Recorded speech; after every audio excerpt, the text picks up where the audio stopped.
हमारे चैनल को सब्सक्राइब करें और बेल आइकन दबाएं। नमस्कार, आदाब। क्राइम पेट्रोल डायल 100 में आप सबका स्वागत है। हम सबकी जिंदगी में ऐसे दोराहे आते हैं जहां हमें ना सिर्फ सोच समझ कर कदम बढ़ाना होता है बल्कि बहुत संभल कर आगे बढ़ना होता है। आज की कहानी भी एक ऐसी ही सोच को उजागर करती है कि इंसान अपने लक्ष्य को पाने के लिए किस हद तक जा सकता है और कितने संगीन जुर्म कर सकता है।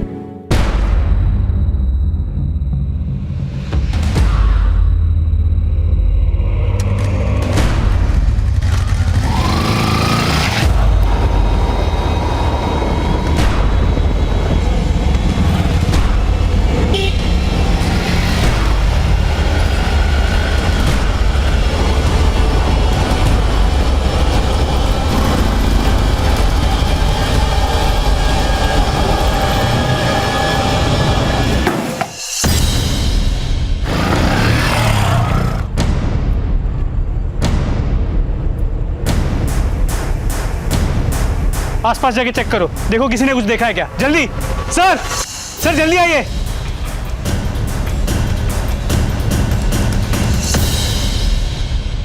सर कटा हुआ सर, दोनों आंखें फोड़ी हुई।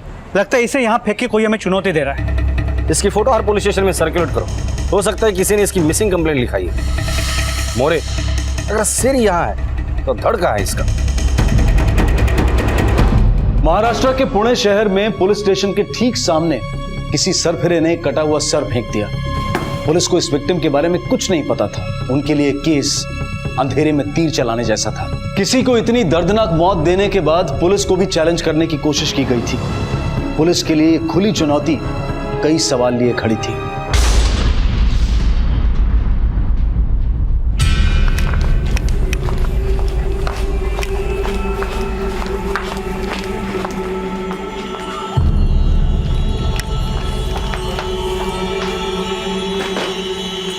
टुकड़े टुकड़े कर देना चाहिए थे उसे, खत्म कर देना चाहिए था उसे। चुप कर, जो हुआ सो हो गया। अब एक शब्द भी मुंह से मत निकालना। ढिंडोरा पीटोगे तो सबको पता चल जाएगा।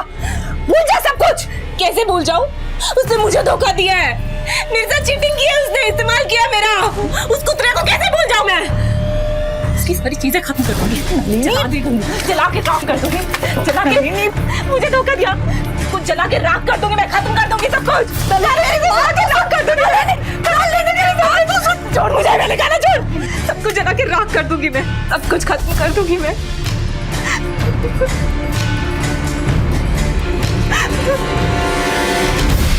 सिर को फोरेंसिक लैब भेज दिया है और स्केच को आसपास के सभी थानों में सर्कुलेट कर दिया। लेकिन कहीं भी विक्टिम के खिलाफ कोई भी मिसिंग कंप्लेंट दर्ज नहीं की गई। सिर के ऊपरी हिस्से में चोट लगी है, आंखें फोड़ दी गई और गला काट दिया। इस तरह का मर्डर तो तभी होता है जब दो लोगों में बहुत पुरानी दुश्मनी हो। लेकिन सबसे पहले हमें विक्टिम को आइडेंटिफाई करना होगा। तो लड़का जवान है, प्यार व्यार का चक्कर भी हो सकता है। हो सकता है विक्टिम की फोटोग्राफ्स हर न्यूज़पेपर में सर्कुलेट करो। मोरे, सिर को काट के पुलिस स्टेशन के सामने फेंक कर इस खूनी ने हम पुलिस वालों को चैलेंज किया है। हो सकता है इस खूनी की हम पुलिस वालों से कोई पुरानी दुश्मनी। पता करो, हाल ही में कोई केस दर्ज हुआ था जिसका मुजरिम ये सब कर सकता है सर। और हाँ, खबरियों को काम पे लगा दो। पता करो इस एरिया में या आसपास कहीं लड़ाई झगड़ा मारामारी का वाकया हुआ था जिसके चलते ये मर्डर हुआ है। सर, पुलिस स्टेशन तक लाकर फेंका गया है, मतलब धड़ भी दूर नहीं ले गया होगा।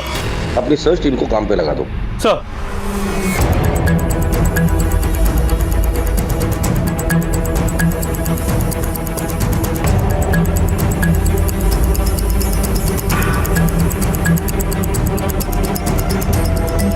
माता, मेरा बच्चा कहाँ है? माँ, माँ, मैं नंगे पर महालक्ष्मी मंदिर जाऊंगी। माता सब बताएगी। माता सब बताएगी। माता सब बताएगी। माता को सब दिख रहा है, सब कुछ नजर आ रहा है। माता सब बताएगी। माता सब बताएगी। हो गया इसका शुरू। क्या कर रहे हो? क्या पागल बना? तुम बीच में मत बोलो, मेरे बच्चे से ज्यादा कीमती नहीं है पैसे। माता, माता, हाँ माँ। माता को सब दिखता है। कहाँ है मेरा बेटा? मेरा बेटा कहाँ है माता? वही लड़की है, उसी ने सारा सर्वनाश किया है, बुद्धि भ्रष्ट की है तेरे बेटे की। नलिनी ने सर्वनाश किया है तेरे बेटे का। मेरा बच्चा आ जाएगा मेरे पास। चला गया तेरा बेटा, लेकर भाग गई वो उसे।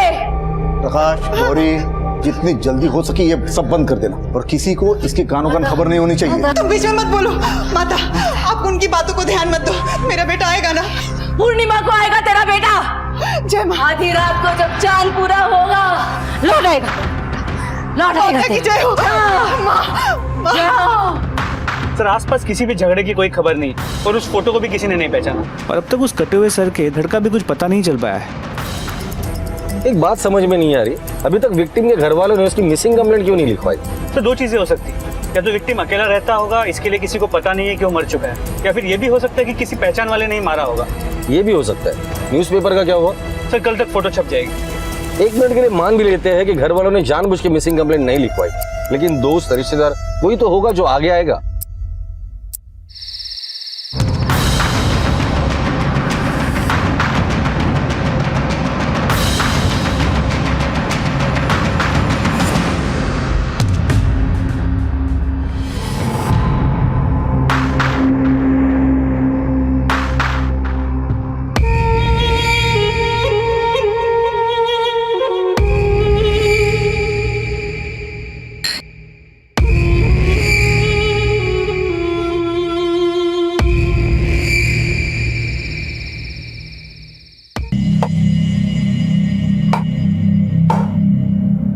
महेश बाबा खाना लगा दिया है। महेश बाबा क्या करता है? लागे ला, जब देखो तब क्रिकेट। बाबा खाना यहाँ रख दिया है, खा लेना।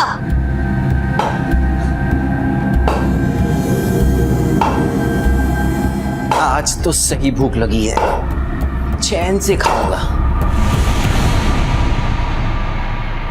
रुपेश मेरी बात सुन।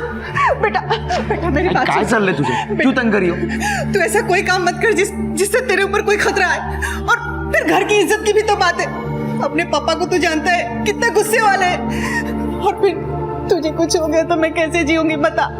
मेरी बात सुन बेटा। आई टेंशन मत ले, कुछ नहीं होगा। रुपेश आई कुछ नहीं होगा। रुपेश बेटा।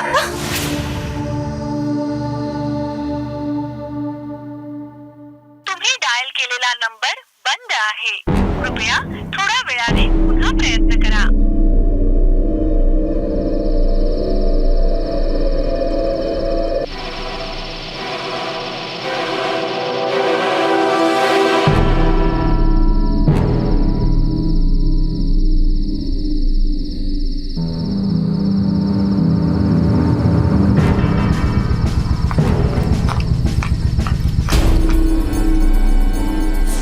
तो तू क्या करते इकडे? पहले मुझे ये बताओ कि रुपेश का तेरे साथ भागा था ना वो? मेरे साथ भागा था? वो तो मेरे पास आया ही नहीं। तूने ही कहीं छुपाया ना? बता रुपेश का, बता। ए झूठ मत बोल। बोल तूने क्या किया मेरे रुपेश के साथ? बोल क्या किया? तेरी इतनी हिम्मत तूने मुझ पे हाथ उठाया? हैं? मुझ पे हाथ उठाया? क्या करो? निकलो यहाँ से। कर लूंगा तो जान डालूंगा मैं। जानती है मेरे को। छोड़ूंगी नहीं मैं तुझे, समझे? ये तो मेरे को तो अरे ये पागल लड़के। अरे भैया भैया भैया छोड़ो, जाने दो, पागल है।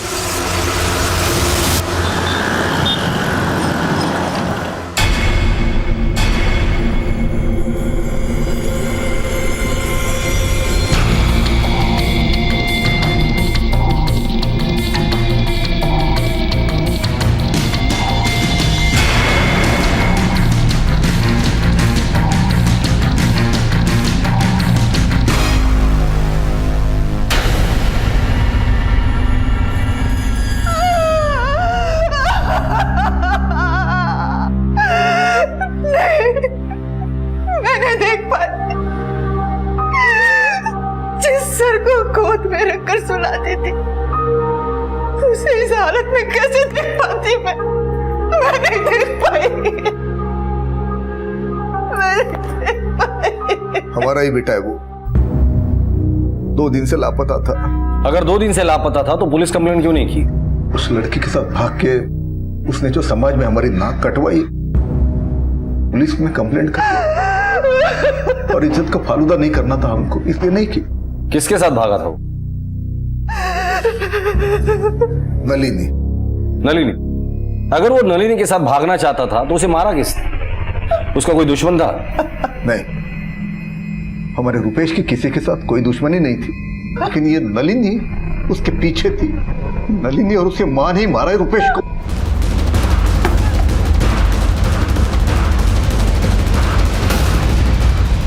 मैं समझ सकता हूं कि आप लोगों पर क्या बीत रही होगी, पर मुझे आपके फैमिली के बारे में जानना बहुत जरूरी है। अब प्लीज आपके फैमिली के बारे में मुझे बताइए। हमारा बड़ा बेटा महेश, उसने तो क्रिकेट के पीछे अपनी लाइफ बर्बाद कर दी है। अबे तू कर क्या रहा है? अबे फुल टॉस बॉल है, फुल टॉस बॉल पे प्लेट करेगा तू? ओ भाऊ ज्यादा बोलू ना, क्या खेलना है तो आके खेल के बता।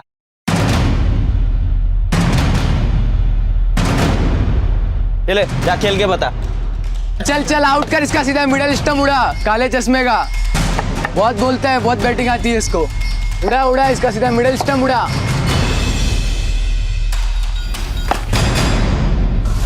रूपेश हमारा सबसे छोटा और होनहार बेटा, पता नहीं इस नलिनी ने उस पे क्या जादू कर दिया जो उसने अपनी जिंदगी दांव पे लगा दी।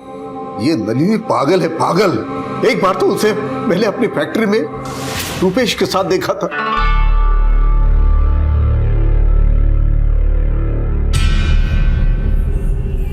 रूपेश काय चाललंय? हाँ काय चाललंय? क्या कर रहा है? क्या कर रहा है? क्यों उठाया उस पे हाथ? मेरे बेटे को बेकार रही तू? मैं बेकारी हूँ? मैं बेकारी हूँ? प्यार करते हैं हम एक दूसरे से, समझा तू? सवाल जवाब मत कर, नहीं तो देख तेरा क्या करूंगा मैं। क्या करेगा तू मेरा? नलिनी, क्या करेगा? एक मिनट प्लीज प्लीज प्लीज निकल जा, प्लीज।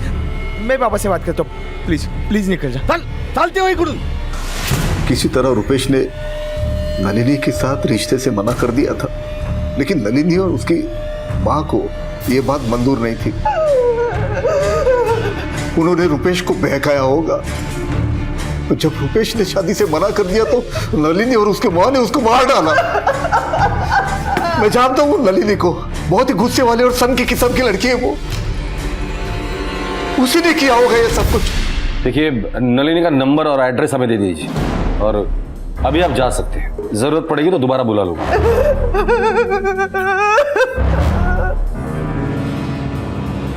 इनके कहने के मुताबिक नलिनी एक पागल और सन की लड़की है। रुपेश ने शादी से इनकार कर दिया होगा, इसलिए गुस्से में आकर नलिनी ने रुपेश को मार डाला। एक काम करो, रुपेश के कॉल रिकॉर्ड्स निकालो और इस नलिनी की पूरी कुंडली निकालो। सर इस सवाल का जवाब मिल चुका था कि ये सर किसका था, लेकिन इस एक जवाब के साथ पुलिस के सामने कई और सवाल खड़े हो गए थे। आखिर रुपेश को इतनी निर्ममता से किसने और क्यों मारा था? हत्यारे ने उसका सर पुलिस स्टेशन के सामने क्यों फेंका? क्या ये किसी घरेलू दुश्मनी का नतीजा था या फिर इसमें कोई सनक शुमार थी? अबे ऑफ की बॉल को लेग में खेलो बेटा। अभी अभी अभी ऑफ में आएगी, ऑफ में डालेगा, ऑफ में। ये ओवर पे आड़ा बैट खेलेंगे। तुरा जरा पण लाज वाटत नहीं करे महेश? तेरा भाई अभी मर गया तो मजे से क्रिकेट देख रहा है? खून इतना सफेद हो गया तेरा? बस तू ही बची थी ना ये सब बोलने के लिए। साला सबको वो उस रुपेश की पड़ी है। वो आई बाबा पे भी उसका भूत सवार है। वो गया, अब तू भी जाइए, रख और जा। रख। कमान कमान कमान, आराम से खेल।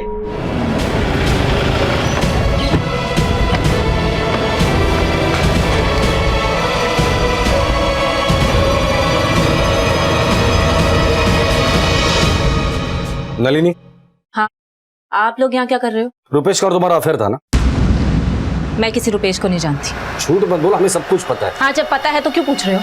इस बार वो साला के सामने आ गया ना तो गला काट देंगे उसका। एक बार तो मार दिया, और कितनी बार मारोगी उससे? क्या कह रहे हैं आप? रुपेश मर चुका है और तुमने मारा है उसे।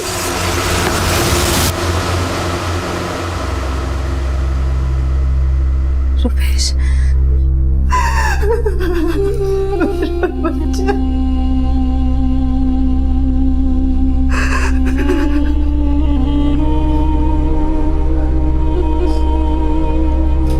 दीदी, मुझे माफ कर दो दीदी, मुझे माफ कर दो दीदी, मुझे माफ कर दो, मुझे माफ कर दो, मुझे माफ कर दो। माता ने मुझे रुपेश के बारे में सब बताया था दीदी, लेकिन मैं समझ नहीं पाई। मेरी भक्ति में कमी रह गई दीदी। दीदी मुझे माफ कर दो।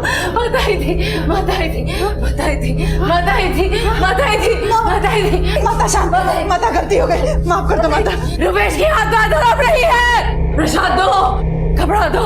हाँ माता, जल्दी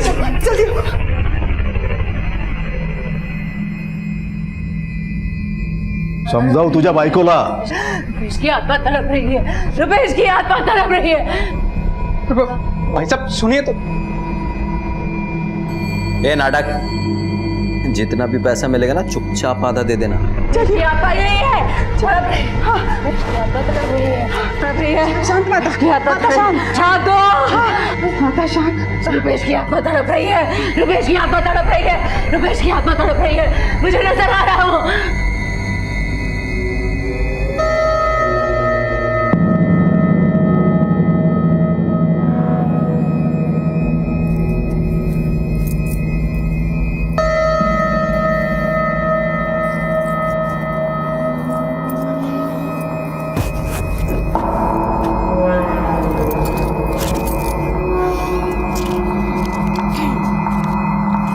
इस महेश का कुछ करना पड़ेगा। साला अपने आप को बहुत स्मार्ट समझता है। उसकी चिंता तुम मत करो मेरी जान, वो तो लूजर है। रुपेश चला गया, सुनील को बिजनेस का कुछ अता पता है नहीं, और गौरी वो तो दिमाग से वैसे ही पैदल है। बचा कौन? हम। आप बस इतना करिए कि सही वक्त पर सही इंफॉर्मेशन मुझे देते रहिए कि कब कौन कहाँ क्या कर रहा है। जज्बाती लोगों को बेवकूफ बनाना बड़ा आसान होता है। सब कुछ मूंद के न रख दिया तो कहना।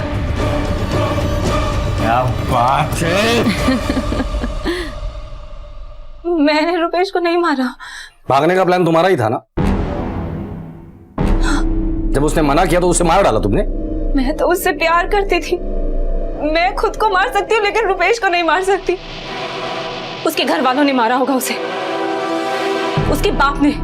नफरत करता था वो रुपेश से। बहुत दर्द हो रहा है। मैं आराम से लगाती हूँ। तुम्हारा बाप भी ना जानवर है। कैसे मारा है तुम्हें? मुझे लगता है हमें भाग के शादी करना पड़ेगा। बाबा क्या चल रहा है? बाबा छोड़ो। दूर रहे इससे। आइंदा अगर मेरे बेटे के साथ दिखाई दी ना तो तेरी जान ले लूंगा मैं। चल निकल यहाँ से, निकल। उसके घर वालों ने उसकी शादी तय कर दी थी। वो बहुत डर गया था। मैंने उसे हौसला दिया, इसलिए वो मुझसे शादी करने के लिए तैयार हो गया। फिर हमारा प्लान था कि 12 सितंबर को हम घर से भाग जाएंगे। 12 सितंबर क्यों? क्योंकि 13 सितंबर को उसकी सगाई होने वाली थी। सर, मैं आनंदी में उसका वेट कर रही थी, लेकिन रुपेश वहां नहीं आया। मुझे लगा कि रुपेश ने मुझे धोखा दिया है, चला गया वो मुझे छोड़ के। मुझे बहुत गुस्सा आया कि उसे जान से मार दूं, लेकिन मैंने रुपेश को नहीं मारा। मैं उसे कैसे मार सकती हूँ? जरूर उसके बाप ने मारा होगा उसे पता चल गया था कि रुपेश और मैं सगाई करने वाले, और शादी भी। इसी गुस्से में ना उसने रुपेश को मार दिया होगा। हाँ, उसी ने मारा होगा। बहुत इज्जत प्यारी है ना उसे अपनी, इसलिए उसने रुपेश को मारा होगा। ठीक है,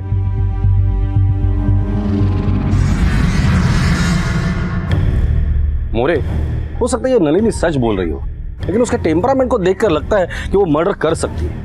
रुपेश अगर नलिनी को नहीं मिला तो फिर गया था कहाँ? ऐसे मामलों में ये दोस्त काफी मदद करते हैं। उसके दोस्तों को दोबारा से बुला के अच्छे से पूछताछ करो और आनंदी जाके पता करो जो स्टोरी नलिनी ने हमें बताई है उसमें कितनी सच्चाई है। सर, नलिनी रुपेश से पागलों की तरह प्यार करती थी। क्या उसके प्यार का यही पागलपन रुपेश की मौत की वजह बनी थी? क्या रुपेश ने नलिनी का दिल तोड़ा था जिसकी वजह से उसने रुपेश के साथ इतना सब कर दिया? या फिर इस सब के पीछे उसका कोई और ही मकसद था?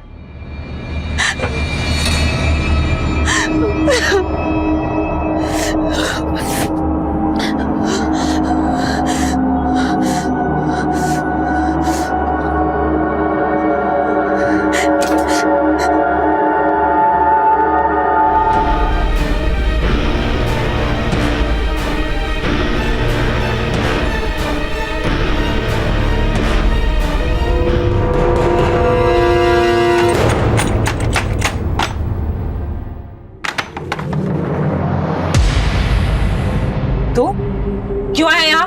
रुपेश तो गया, अब तो मेरे साथ ही मैच खेलना पड़ेगा। बकवास मत कर, समझा? क्यों?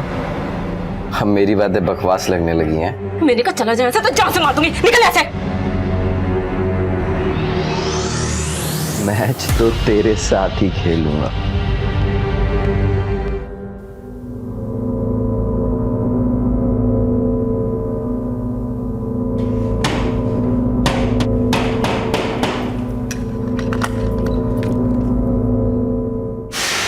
क्या हुआ? रुपेश आया है और तुम सो रही हो। रुपेश, मेरा बच्चा बात करना चाहता है। मेरा रुपेश आया है। कहाँ है मेरा रुपेश? वो रहा रुपेश। कहाँ? रुपेश देखो, देखो माँ आई है। रुपेश माँ आई है। देखो ये रहा रुपेश। कहाँ है रुपेश? ये क्या खड़ा है? रुपेश को भूख लगी है, माता ने कहा है उसे खाना खिलाना है। पैसे दो। पर मेरे पास पैसे तो नहीं है अभी। पैसे नहीं। ये लो।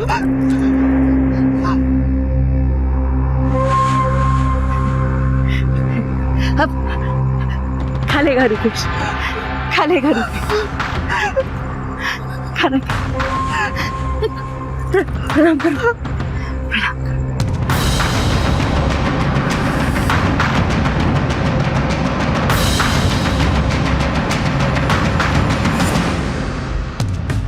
ठीक है, कोर्टात जमा करा पेपर।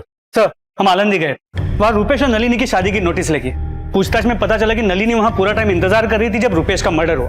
उनके बैंक अकाउंट में भी कोई ट्रांजैक्शन नहीं है, मतलब सुपारी किलिंग का भी एंगल नहीं हो सकता। रुपेश के कॉल रिकॉर्ड्स क्या कहते हैं? तो रुपेश के कॉल रिकॉर्ड से पता चला है कि ज्यादातर वो नलिनी से ही बात करता था। इसके अलावा बाकी जितने भी कॉल होते थे या तो काम के लिए या तो फिर बचपन के दोस्त सन्नी और सद्दाम को। उठाकर लेकर आओ इस सनी और सद्दाम को। सर रुपेश बहुत अच्छा लड़का था सर। वो एक पढ़ाकू और जिम्मेदार इंसान था। उसको सिर्फ अपने बिजनेस पे फोकस करता था। हाँ, लेकिन उसके बड़े भाई को क्रिकेट का शौक था। अगर हम लोग उसके साथ नहीं खेलते थे तो वो हमें मारता था। और जब से रुपेश की लाइफ में नलिनी आई, और नलिनी तो बहुत सनकी किस्म की लड़की थी सर। मतलब रुपेश बेचारा किस्मत का ही मारा था, मैं तो बोलूं सर। घर में जाओ तो उसका बाप सनकी, बाहर और ये नलिनी सनकी। उसका बाप सनकी था मतलब? सनकी बोलेंगे सर, एकदम हिटलर किस्म का इंसान था। बोलो तो जल्लाद था एकदम, साफ बोलो तो। बाबा से दोस्त है मेरे। वो रुपेश को बेल्ट से मारता था साहब। उसकी दहशत घर में ही नहीं बल्कि बाहर भी थी। तुम दोनों को पता था कि रुपेश नलिनी के साथ भागने वाला है? नहीं साहब, लेकिन जब से नलिनी उसके जीवन में आई तब से वो हमसे दूर रहने लगा साहब। नलिनी को हम पसंद नहीं थे साहब। वो रुपेश को बोलते थे कि हम बुरे लोग हैं साहब। फिर एक बार रुपेश डायरेक्टली आकर हमको बोलने लगा कि अपन की दोस्ती नहीं जमेगी। इस बात पे तो तुम दोनों को बहुत गुस्सा आया होगा और तुम दोनों ने ही मिलकर तुम्हारे दोस्त को मार दिया। हम क्यों मारेंगे उसे? हमारा तो जिगरी यार था सर, वो भाई जैसा था सर। हम क्यों मारेंगे उसको? ठीक है, जाओ तुम। जरूरत पड़ेगी तो दोबारा बुला लूंगा। नजर रखो इन पर। लेकिन सर एक बात गले से नीचे नहीं होता था। गर्लफ्रेंड के कहने पे कोई अपने दोस्तों से बात करना क्यों छोड़ेगा? और नलिनी ने भी अपनी स्टेटमेंट में सद्दाम और सन्नी के बारे में कुछ नहीं बताया। लेकिन सबने एक बात कॉमन बताई, ये सुनील बहुत ही सन के आदमी था। नलिनी के पास मोटिव था मारने का, लेकिन अगर नलिनी ने रुपेश को नहीं मारा है तो फिर किसने मारा? इस सावंत फैमिली की पूरी इंफॉर्मेशन निकालो। सर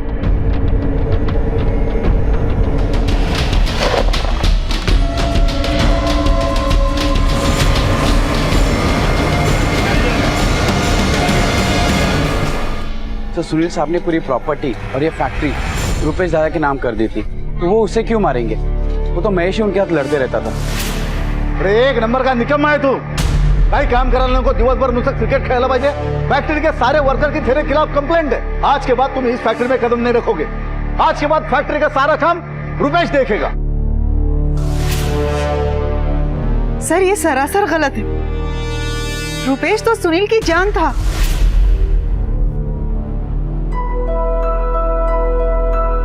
रुपेश तो ताकत था सुनील की, सबसे जिम्मेदार वही था। उसके बड़े भाई और चाचा तो किसी काम के लायक ही नहीं है।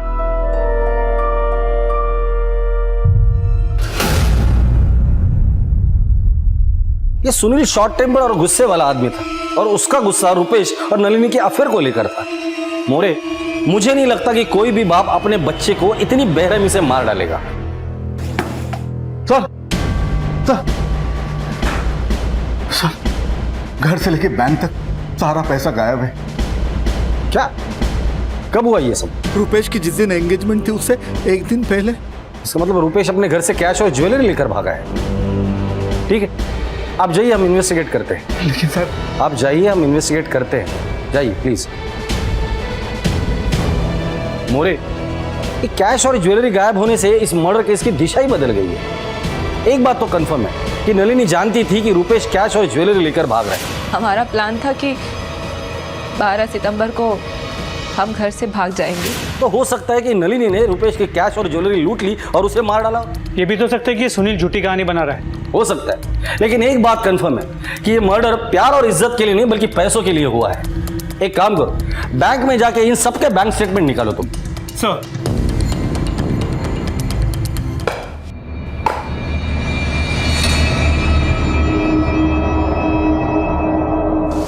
बाबा, हम दोनों एक दूसरे से प्यार करते हैं और शादी करना चाहते हैं। मैं इसके बिना नहीं रह सकता। इस 2 कौड़ी की लड़की के साथ तुम शादी करोगे? बाबा प्लीज। तुम्हारी इतनी हिम्मत कि तुम ये कचरा यहां तक लेके आए? बाबा आप मुझे कुछ भी बोल लीजिए। समाज में हमारा एक स्टेटस है, हमारी बिरादरी के लोग ऐसी लड़कियों के साथ शादी नहीं करते। हे, तुम करोगे शादी इसके साथ? देखा, देख। सर, ये देखिए, स्टेटमेंट के हिसाब से पूरे पैसे रुपेश ने ही निकाले और यहाँ एक चेक से 1 लाख रुपए महेश के अकाउंट में ट्रांसफर किए गए। कि रुपेश ने महेश को इतने सारे पैसे क्यों दिए? इस बड़े बेटे की तरफ तो हमारा ध्यान ही नहीं गया। पता करो ये करता क्या है। मुझे तो लगता है ये सावंत फैमिली जैसे दिखती है वैसे है नहीं। महेश और रुपेश के बारे में ये फैमिली वाले ने तो बता दिया, अब बाहर वालों से पूछताछ करते हैं। ये सनी और सद्दाम दोबारा बुला लो सर। और हाँ, आसपास के जितनी भी ज्वेलरी शॉप है उन सबको अलर्ट कर दो। जिसके पास भी ज्वेलरी है वो बेचेगा जरूर। सर,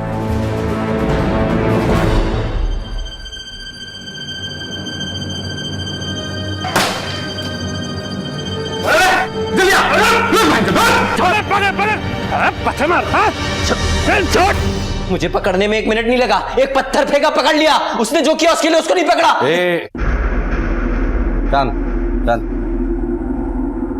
पुलिस में पत्थर मारने का बहुत शौक है ना तुझे? क्रिकेट में क्या करता था? बैटिंग। चल, आज हम लोग बॉलिंग डालेंगे, तू बैटिंग कर। रुपेश को क्यों मारा? मारना चाहता था लेकिन मारा नहीं। आंख फोड़ दी उसने मेरी।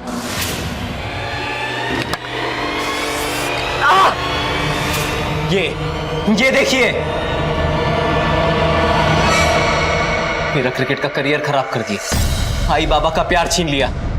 लेकिन मैं कुछ नहीं बोला, हमेशा चुप रहा, कभी कुछ नहीं बोला मैंने। साहब, नाम के भाई थे, दोनों का 36 का आंकड़ा था साहब। एक दूसरे को सामने देखना भी पसंद नहीं करते थे साहब। महेश को क्रिकेट का भूत सवार और रुपेश को इश्क का। दोनों के दोनों बेकार थे सर। जब से मेरी आग गई तब से मैं क्रिकेट नहीं खेल पाया। बस अपने आप को दिलासा देने के लिए बच्चों को कभी कभी सिखा देता हूँ। सिखाना क्या साहब, सही है ना? ये नलिनी है ना, पहले महेश की गर्लफ्रेंड थी। महेश की आग क्या फूटी, इसकी तो किस्मत ही फूट गई साहब। मुझे हर तरफ से धोखा मिला। बाबा ने सारा हिसाब किताब रुपेश के हाथ में सौंप दिया। मुझे एक एक पैसे के लिए उसके सामने हाथ फैलाना पड़ता था। ऊपर ऊपर तो हाथ जोड़ता था साहब, लेकिन अंदर ही अंदर ना लावा था, लावा। रुपेश की फेंकी हुई बॉल मेरी आंख पर लगी और मेरी आंख फूट गई। मैंने पुलिस में कंप्लेन भी की क्योंकि मैं जानता था कि रुपेश ने जानबूझकर मेरी आंख फोड़ी है। लेकिन नहीं, ना तो आप लोगों ने मुझ पर भरोसा किया, ना मेरे घर वालों ने। आज आपको मेरी कंप्लेन लिखनी पड़ेगी। हाँ, आग गई है मेरी आंख, कोई बटुआ चोरी नहीं हुआ है। कर क्या रहे हैं आप लोग? आज मेरी कंप्लेन लिखिए आप। देखो, हमने वो तहकीकात कर ली है, वो तो सिर्फ एक एक्सीडेंट था। अरे खाक एक्सीडेंट था। अरे साफ साफ क्यों नहीं कहते कि आप लोगों को कुछ करना नहीं है? बॉडी सूरत पे जा रहे हो उसकी आप। इसीलिए मैं आप लोगों पर अपनी भड़ास निकालता हूँ। अपनी भड़ास निकालने के लिए तुमने रुपेश को मारा, उसकी आंखें फोड़ी और पुलिस वालों पर भड़ास निकालने के लिए उसका कटा हुआ सर पुलिस स्टेशन में डाल दिया। अब हम पुलिस वाले कैसे भड़ास निकाल दिया ना, वो दिखाता हूं तुझे। देखिए, मैं आपसे क्या, मैंने उसको नहीं मारा।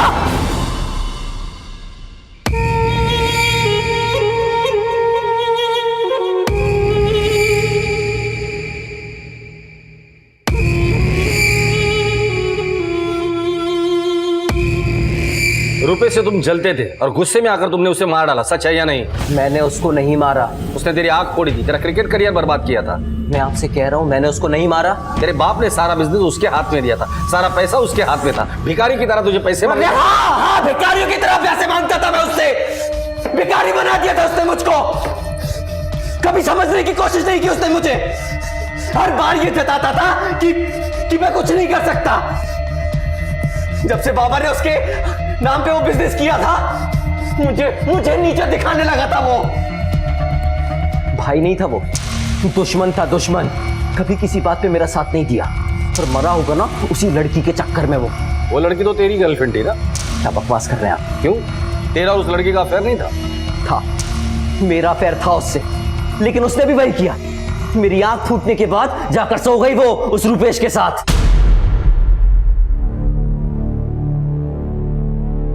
और महेश के लिए तुमने रुपेश को मार डाला।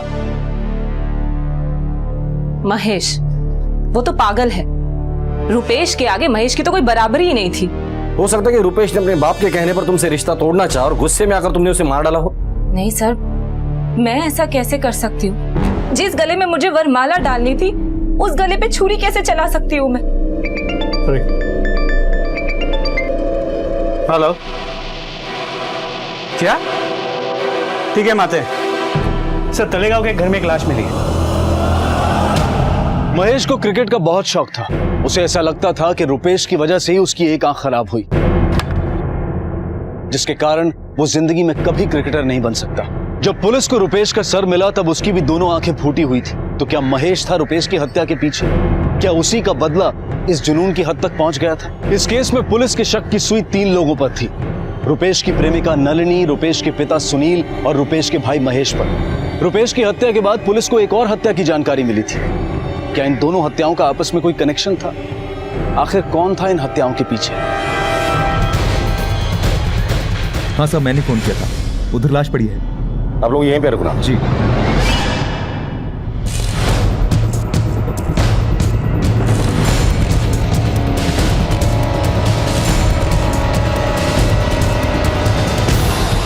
ये तो सनी है। रूम की तलाशी लो। सर, मुंह से झाग निकल रहा है, लगता है पॉइजनिंग का केस। 2 ग्लासेस है, एक सनी का है, तो दूसरा कौन था?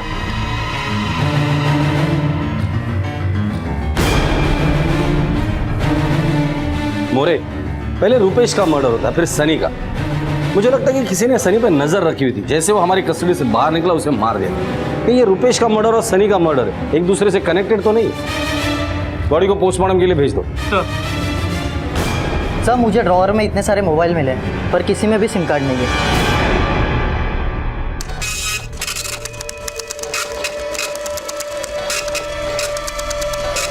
सनी के अकाउंट में इतने हेवी ट्रांजैक्शंस, आखिर वो इतने पैसों का करता क्या था? मोरे, रुपेश, सनी, सद्दाम, 3 खास मित्र, जिसमें से रुपेश और सनी मारे जा चुके हैं, बचा है सद्दाम। कुछ तो लिंक है जो हमसे छूट रही है। उठाकर लेकर आओ इस सद्दाम को। तो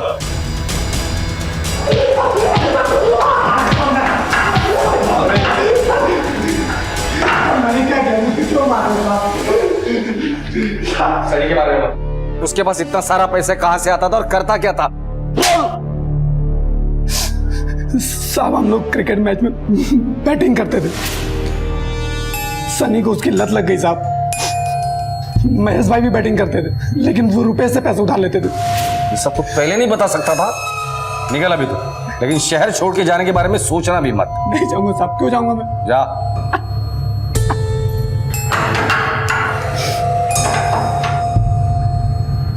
मोरे, इस सनी ने किन किन लोगों से कितने कितने पैसे लिए इसके डिटेल निकाल।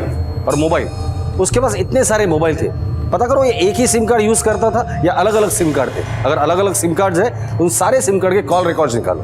सर,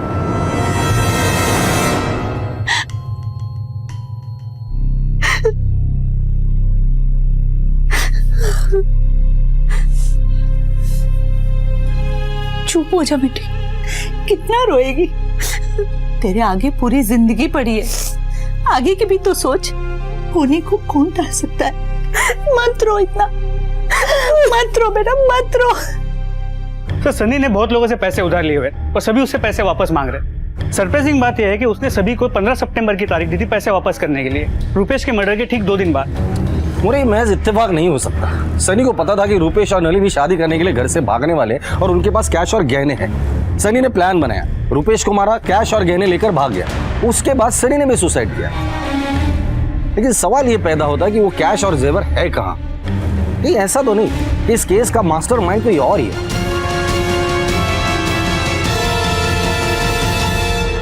एक काम करो, सनी के जितने भी फोन्स हमें मिले सारे कॉल रिकॉर्ड बारीकी से चेक करो।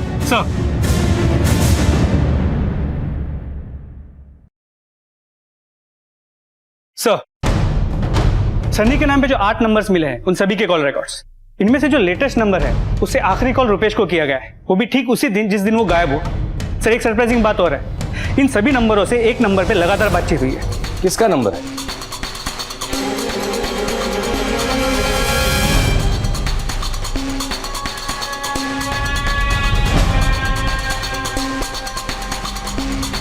सर इधर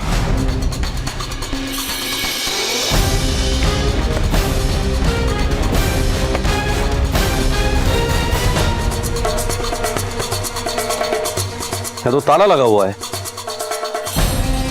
अरे सुनो, ये ताला कब से लगा है? पता नहीं सर। मोरे दरवाजा तोड़ दो। सर घर की तलाशी लो अच्छे से।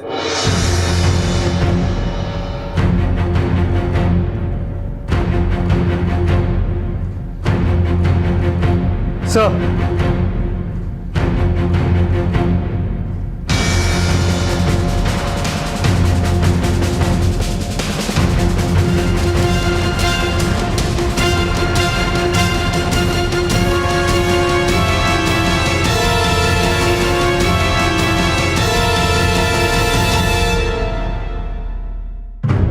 बिना सिर की बॉडी रुपेश की हो सकती है। बॉडी को पोस्टमार्टम के लिए भेजो और कंफर्म करो ये बॉडी रुपेश की है या नहीं। मोरे, अगर ये बॉडी रुपेश की है तो कुछ कुछ बातें मुझे क्लियर हो रही है। सर एक मिनट। हेलो, क्या? ठीक है, तुम उसे उलझाए रखो, हम अभी आते हैं। तो ज्वेलरी शॉप से फोन था, कोई ज्वेलरी बेचने आया। अरे मैम मैं कह रहा हूँ ना, 2 मिनट तो रुकिए ना, टंच का रिपोर्ट आने दीजिए ना।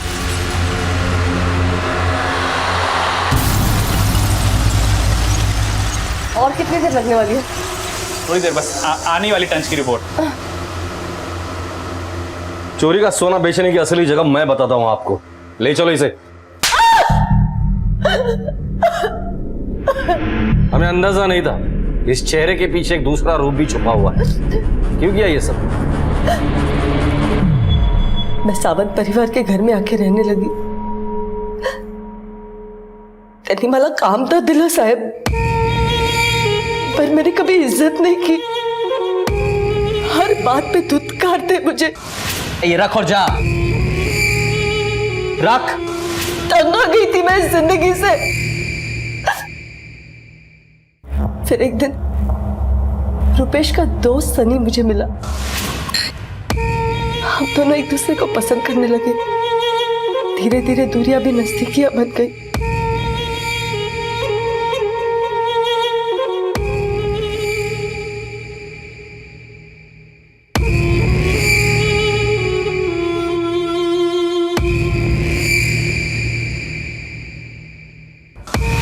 हम दोनों ही हालात के मारे थे सर। पैसे पाहिजे होते हमारा अपनी जिंदगी जीने के लिए। सनी रुपेश का जिगरी दोस्त था। उसे पता चला कि रुपेश नलिनी के साथ भाग के शादी करने वाला है और उसने बैंक से सारे पैसे और घर से सारे जेवरात ले लिए। बस फिर क्या, हमने भी प्लान बनाया। सनी ने रुपेश को फोन किया आनंदी जाने के बहाने। अरे यार रुपेश कुठे होता तू? चल लवकर चल यार। चल भाई जल्दी चल। चल लवकर।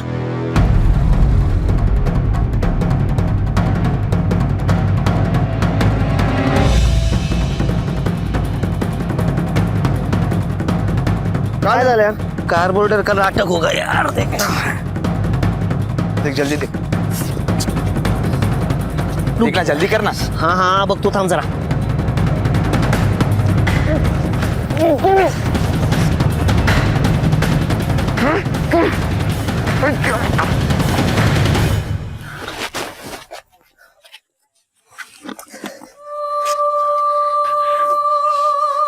इसका क्या करना है? इसका क्या करना है वो मुझे मालूम है। ऐसा कुछ करना है कि शक पूरा महेश पे जाए। पर कैसे? हमारा इरादा रुपेश को मारने का नहीं था।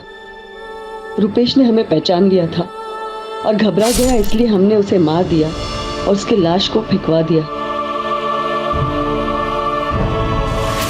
रुपेश के मरने के बाद हम अपने बचने की तरकीब सोचने लगे। सर, मुझे महेश को फंसाना था, इसलिए मैंने रुपेश की आंखें फोड़ दी और सनी से कहकर सर पुलिस स्टेशन में फेंकवा दिया था ताकि महेश पकड़ा जाए और मेरा बदला पूरा हो जाए। वैसे भी महेश से मेरे बेइज्जती का मुझे बदला तो लेना ही था। सनी को क्यों मारा? सर, सनी उस हादसे के बाद बहुत डर गया था और जब वो आप लोगों से मिलके गया तब वो मुझे आके धमकाने लगा था।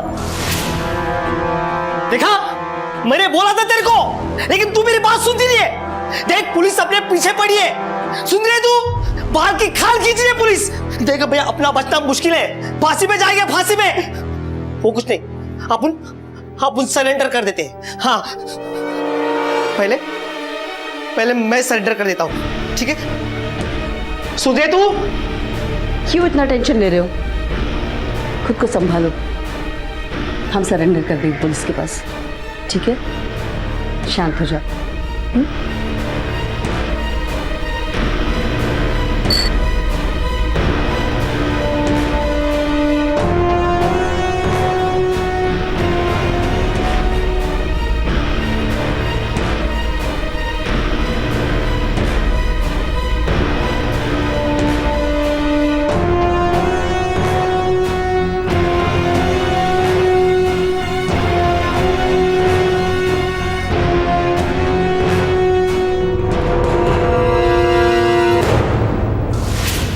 मैं गहने बेचकर कहीं दूर जाना चाहती थी।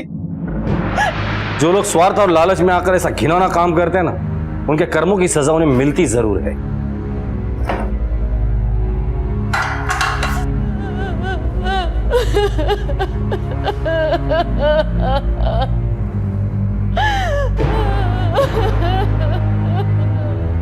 इंसान की जिंदगी से ज्यादा कीमती इस दुनिया में कोई चीज नहीं है, लेकिन फिर भी कुछ लोग लालच के जाल में ऐसे फंस जाते हैं कि उनके लिए जिंदगी की कीमत ही खत्म हो जाती है।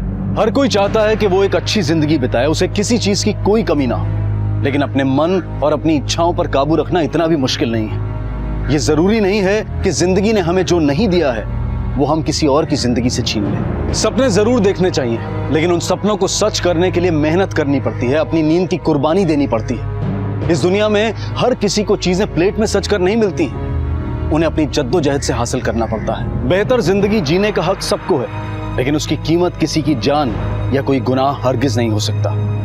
इसी विचार के साथ अब मैं अनूप सोनी आपसे विदा लेता हूं। फिर मुलाकात होगी अगले एपिसोड में एक और चौंका देने वाले केस के साथ। तब तक अपना और अपने परिवार का ख्याल रखें और देखते रहें क्राइम पेट्रोल डायल 100। सबक एक को, सीख हम सबको। जय Hind. For more updates, subscribe to our channel, click the show links and enjoy watching the videos.